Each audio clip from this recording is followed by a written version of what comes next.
পারে জোরে বলুন সুবহানাল্লাহ, জোরে বলুন নারে তাকবীর। কেন এটা কোনো পার্টির মিটিং নয়, এখানে নরের তাকবীর চলবে, সুবহানাল্লাহ চলবে, এটা ধর্মীয় মিটিং। কথা মাথায় ঢুকছে তো নাকি? হ্যাঁ, এখানে আমাদের ঘুমকে প্রায় ভাঙিয়ে দিতে যাচ্ছে কেন্দ্র সরকার। পুরো এখনো ভাঙেনি, পুরো ভাঙলে তারও ভয়ানক ব্যবস্থা হবে। তার শুরু 6 ডিসেম্বর থেকে। আগামী দিন দরকার হয় ব্রিগেড, না হয় শহীদ মিনার, যেটা হোক। প্রস্তুত তো নাকি? ধোকা নয় তো, ধোকা নয় তো।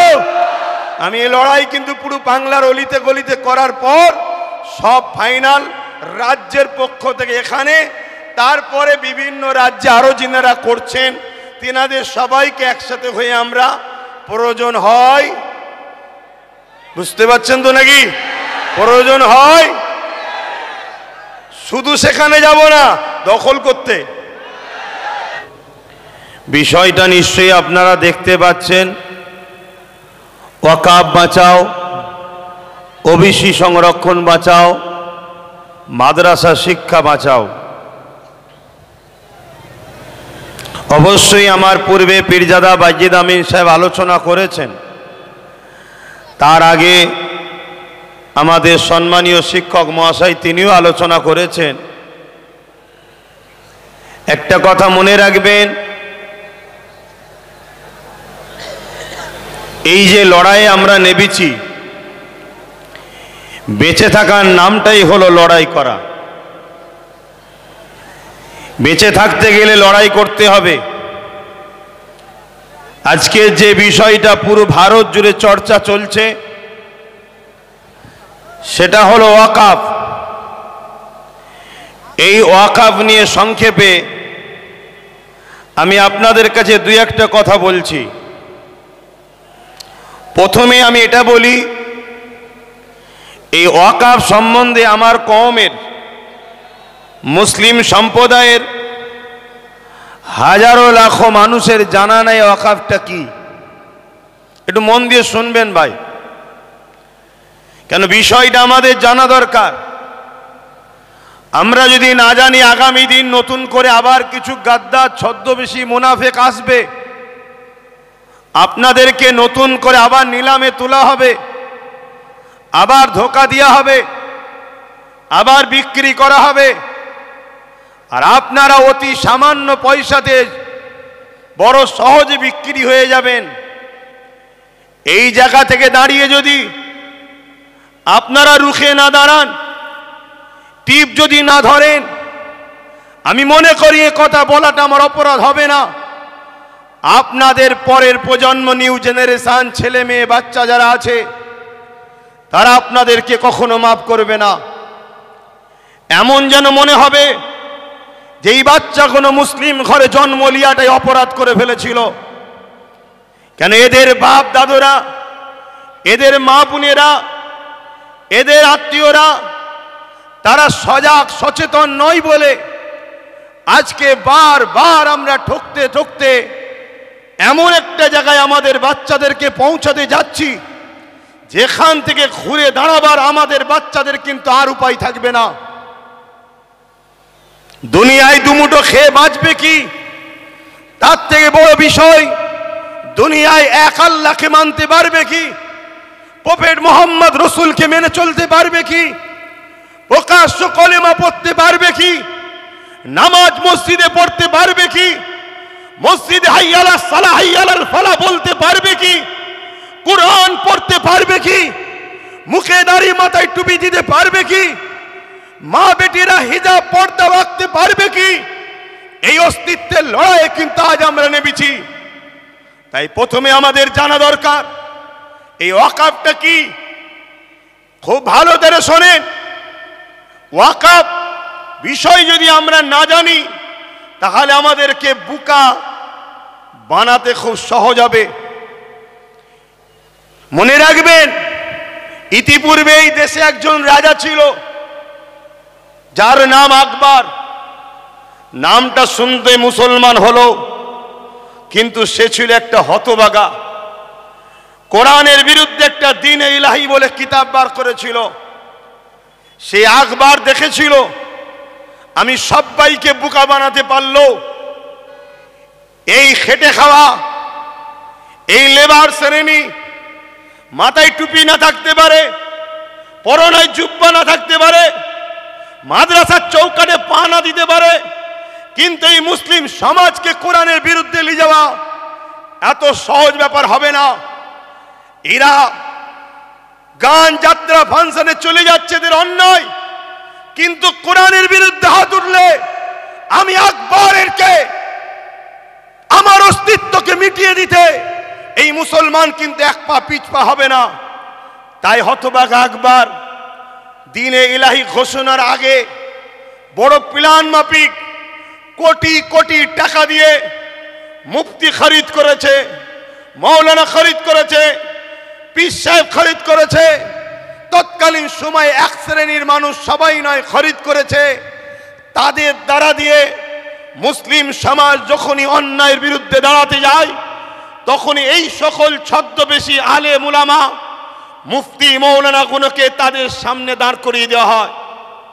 এরা তখন আকবরের পক্ষে বিভিন্ন দলিল খাটিয়ে আকবরের গদি টিকিয়ে বাঁচিয়ে রাখার ষড়যন্ত্র করেছে।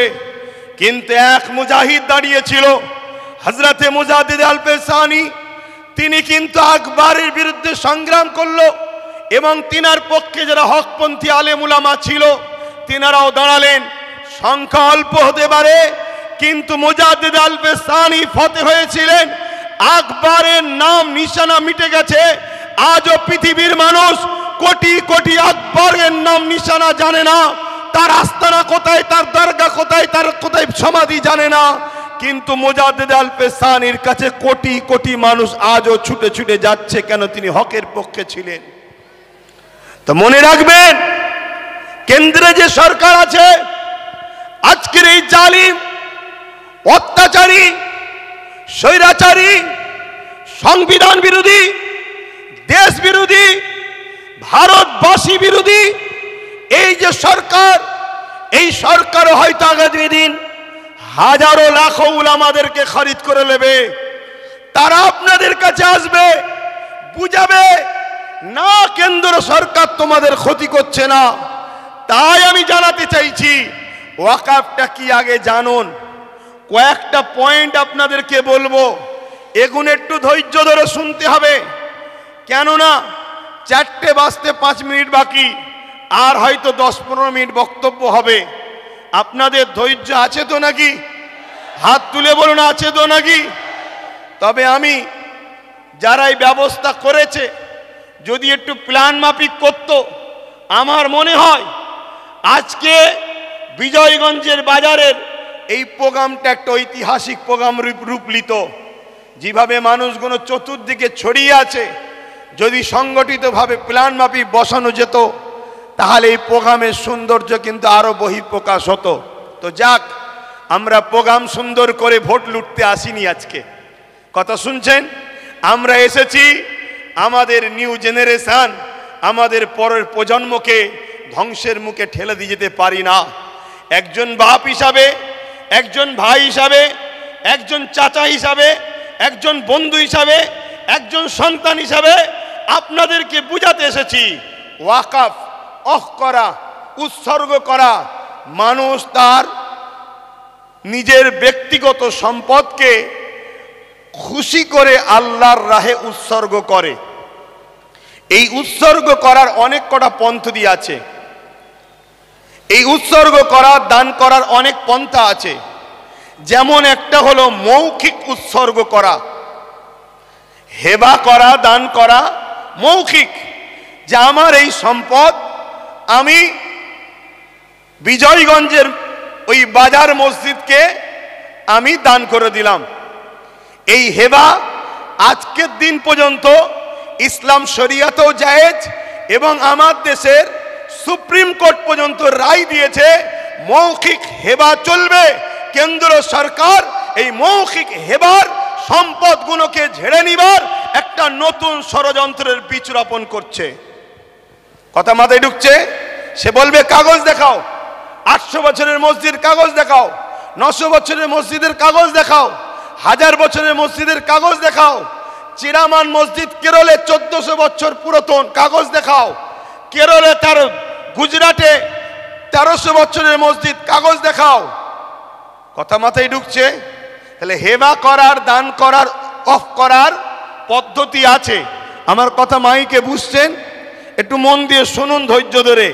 ব্যাপারটা না জানলে আপনাদের ইন্টারেস্ট আসবে না। আর ব্যাপার যদি জেনে যায়, আমার বিশ্বাস আমার কেন্দ্র সরকার যাকে গুরু বলে মানে, আমেরিকার ডোনাল্ড ট্রাম্পকেও নিয়ে এলো, ভারতের ইতিহাসে ওয়াকফকে নিতে পারবে না, এটা চ্যালেঞ্জ দিয়ে যাচ্ছি আমি আপনাদের কাছে।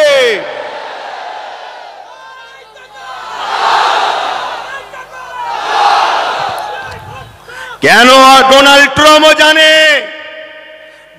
ট্রাম্পও জানে এরা উলো খেলাদের বংশের উত্তরসূরি নয়, এরা খালেদ বিন ওয়ালিদের উত্তরসূরি, এরা মৌলা আলী শেরে খোদার উত্তরসূরি, এরা ওমর ফারুকের উত্তরসূরি। এরা এই জমিনের উপরে ইতিহাস তৈরি করে দিয়ে যায়। কখনো এরা কারো কাছে মাথা নত করতে সেখানে সংখ্যা কম হতে পারে, অস্ত্র নাও থাকতে পারে, রাজ পাওয়ার নাও থাকতে পারে। ব্রিটিশকে তাড়াবার পিছনে 90,000 প্লাসের মধ্যে 3 ভাগের 2 ভাগ আমাদের জান দিয়ে আছে। ব্রিটিশ কিভাবে তাড়াতে হয়েছে ওটা আমরা খুব ভালোভাবে জানি, তাই সাদা চামড়া তাড়িয়েছি, এবারে কালো চামড়াকে তাড়াবো। কিন্তু আমাদের ঘরে জানতে হবে ওয়াকফটা কি, এটা জানতে হবে। এই ওয়াকফ হাজার হাজার বছর ধরে চলে আসছে। শুনুন একটু ভাই, আমি বুঝাতে চাইছি। আর যদি বলেন যে না 2-4 কথা বলে দিয়ে ছেড়ে দেন, তো ছেড়ে দিচ্ছি। তাহলে একটু বুঝুন, আমাদের হাজার হাজার বছরের পূর্বপুরুষরা মুসলিম সমাজের বিকাশের জন্য, মুসলিম জাতির উন্নতির জন্য তারা তাদের মেহনতের উপার্জনের অর্থ সম্পদকে আল্লাহর রাহে দান করেছে। সেই সম্পদ টোটাল ভারতবর্ষে অনেক খাতা কলমে পাওয়া গেছে 27 লক্ষ বিঘে সম্পদ। কত? 27 লক্ষ বিঘে সম্পদ, কম বেশি। এই সম্পদ কি কাজে লাগবে? জিনেরা দান করেছে মসজিদ, মাদ্রাসা, ঈদগাহ, খানকা, কবরস্থান, এক কথায় মুসলিম জাতির কল্যাণ। এটা অন্য কোনো সম্পদ নয়, এটা সম্পূর্ণ ধর্মীয় ও ব্যক্তিগত সম্পদ। ইসলামে যেমন নামাজ একটা পার্ট, রোজা একটা পার্ট, হজ একটা পার্ট, যাকাত একটা পার্ট, ঠিক তেমন ইসলামেরই একটা পার্ট মানুষের সেবায় দান করা। এইটা দান করেছে। এই সম্পদ দীর্ঘ বছর ধরে চলে আসছে। এই সম্পদকে ঠিকভাবে নিয়ন্ত্রণ করার জন্য, এই সম্পদকে হেফাজতে রাখার জন্য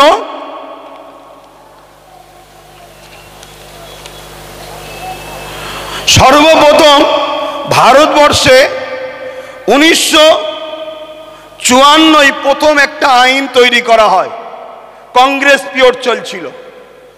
তাদের কাজকে আমি খুব একটা খারাপ বলবো না।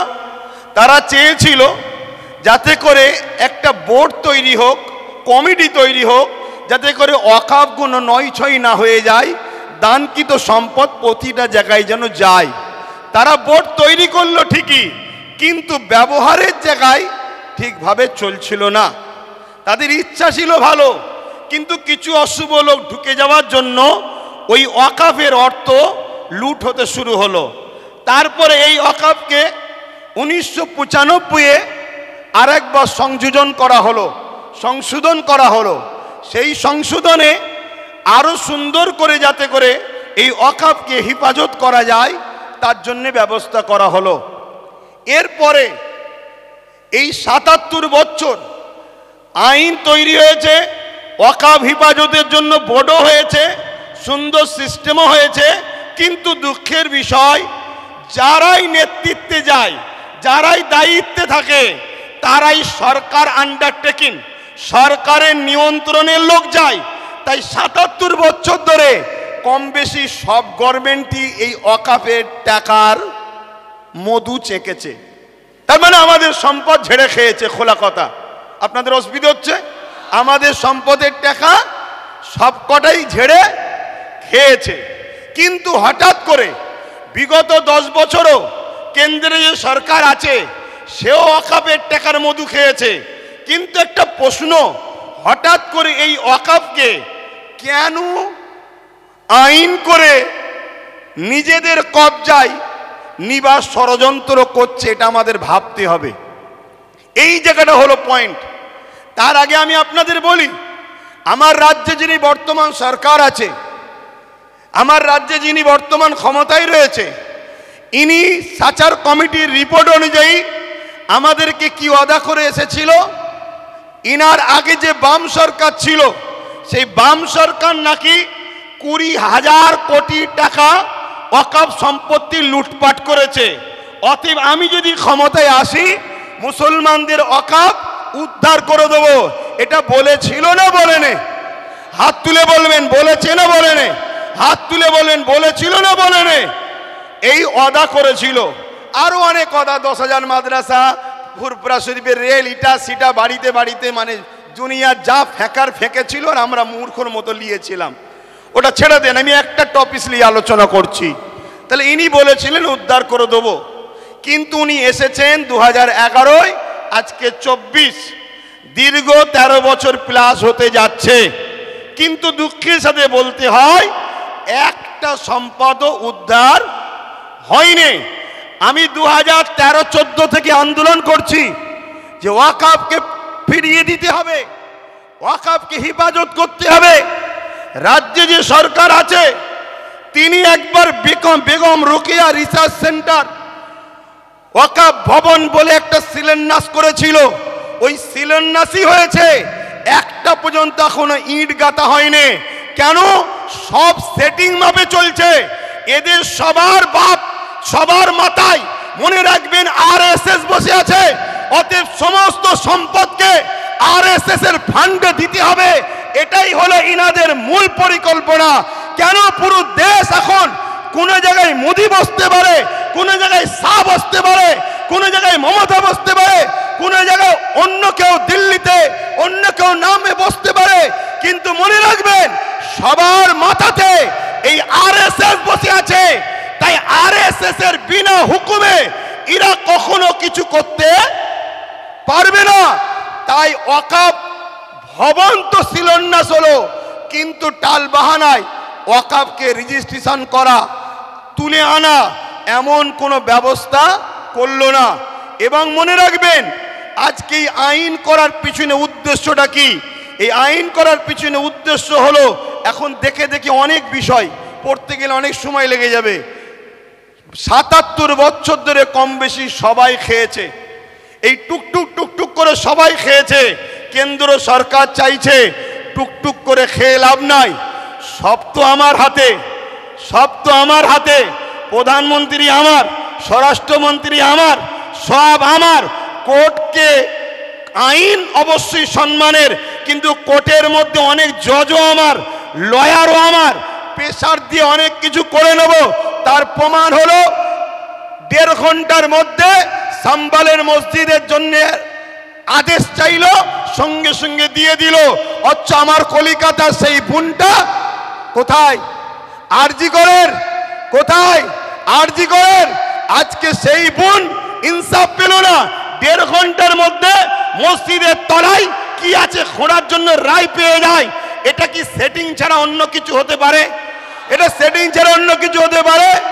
এইভাবে কেন্দ্র সরকার দেখছে টুকটুক করে খেয়ে হবে না, টুকটুক করে নিয়ে হবে না। সবই তো আমার, প্রত্যেক জেলার প্রত্যেক রাজ্যের সিএমও তো আমাদের, প্রত্যেক জায়গার ডিস্ট্রিক্ট ম্যাজিস্ট্রেট শুরু করে সব দপ্তরই তো আমাদের। অতএব এই সুযোগে ওয়াকফ 2024 সংশোধনের নামে ওয়াকফ সম্পদকে পুরো কবজা করে নাও। 44টা 1995 যে আইন হয়েছিল তা থেকে 44টা চেঞ্জ করতে চেয়েছে। তার মধ্যে কয়েকটা রিপোর্ট আপনাদের বলছি। সর্বপ্রথম ধর্মের মধ্যে বিভাজন করতে চেয়েছে, বলতে চেয়েছে শিয়া সুন্নি দুটো বোর্ড হবে। বিজেপি চায় যত মুসলমান টুকরো টুকরো হবে, ভাগ ভাগ হবে, তত বিজেপির ফায়দা হবে। তাহলে শিয়া সুন্নি দুটো ভোট করতে চেয়েছে।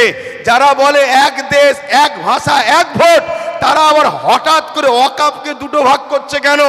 আমাদের মধ্যে টুকরো টুকরো ছোট ছোট করে দিতে চাইছে। কি করতে চেয়েছে? এর মধ্যে চেয়েছে 20 জনের কমিটি ছিল সেন্টারে, সেটাকে 21 জনের কমিটি করতে চাইছে। 11 জন অমুসলিম ভাইকে ঢুকাতে চাইছে। আমি সম্মান, শ্রদ্ধা, ভালোবাসা রেখে, সম্প্রীতি রেখে আমার অমুসলিম ভাইদের বলবো, ভাই মনে দুঃখ নেবেন না, এটা আমার ছেলের সম্পদ, এটা আমার ছেলের রুজি রুটি, এটা আমার বাচ্চার হক, আপনি মেরে নেবেন না আমার সোনার ভাই। আপনার দেওবত্ত সম্পদ আছে, সেখানে যদি আমরা মুসলমান বলি আমাদেরকে ঢুকাতে হবে। খ্রিস্টান ভাইদের সম্পদ আছে, আমরা মুসলমান যদি বলি সেকুলারের নামে ধর্মনিরপেক্ষ দেশ আমাদেরকে ঢুকাতে হবে, এটা অন্যায় হবে। কেন? দেওবত্ত সম্পত্তি হিন্দু ভাইদের, তাদের বাচ্চাদের অধিকার, তাদের ধর্মীয় অধিকার, তাদের সংস্কৃতি অধিকার, সেখানে যেমন আমার যাওয়াটা উচিত হবে না। তাই আমার অমুসলিম ভাইদেরকে বলবো, কেন্দ্র সরকার আজকে আমার বাচ্চার রুটি কাটতে চাইছে, আমার মসজিদের আজান বন্ধ করতে চাইছে, আমার ধর্মীয় কালচারকে মিটাতে চাইছে। তাই খারাপ নেবেন না, আমাকে কমনাল মনে করবেন না, আমি সত্য কথা বলছি। আমার অধিকার কেন্দ্র সরকার মেরে নিতে চাইছে। তাই 21 জন কমিটির মধ্যে 11 জন অমুসলিমকে ঢুকাবে। তাহলে সংখ্যা গুরু অমুসলিম হয়ে গেল। যে কোনো সময় বাকি 10 জনকে ল্যাং মেরে বাদ দিয়ে দেবে। তাহলে ওয়াকফের মধ্যে আমাদের আর কেউ রইল? জোরে বলেন। কেরলের 14 বছরের মসজিদ নিলাম করে কর্পোরেশনদের হাতে তুলে দিতে অসুবিধে হবে। গুজরাটের 13 বছরের মসজিদ ভেঙে ওটাকে ওয়াকফ কর্পোরেশনদের হাতে, আদানি আম্বানির হাতে তুলে দিতে অসুবিধে হবে।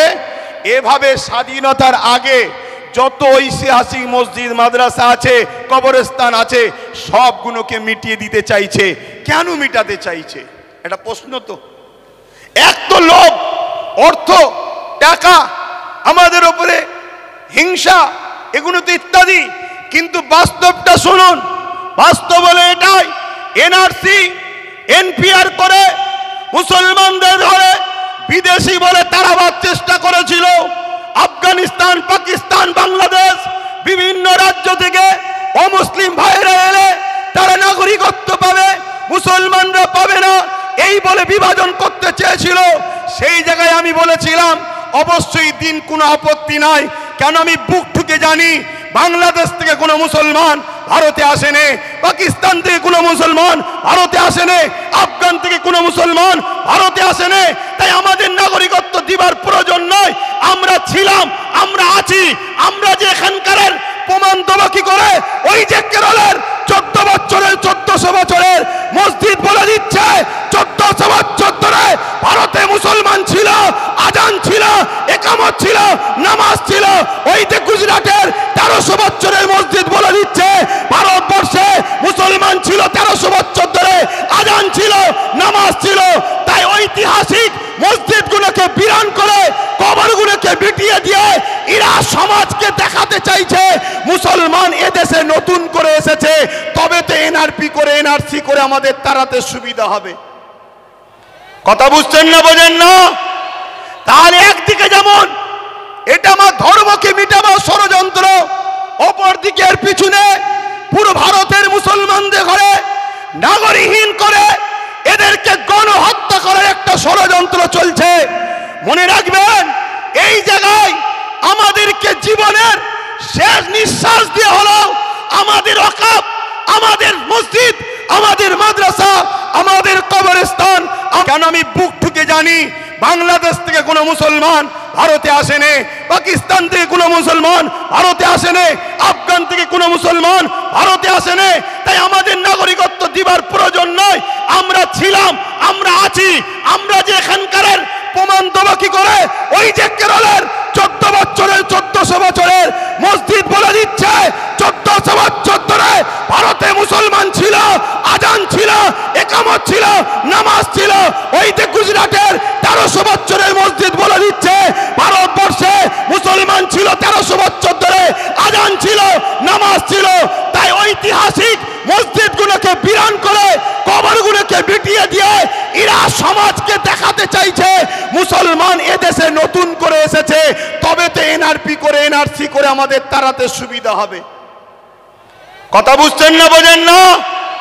তাহলে একদিকে যেমন এটা আমার ধর্মকে মিটাবার ষড়যন্ত্র, অপর দিকে এর পিছনে পুরো ভারতের মুসলমানদের ঘরে নাগরিকহীন করে এদেরকে গণহত্যা করার একটা ষড়যন্ত্র চলছে।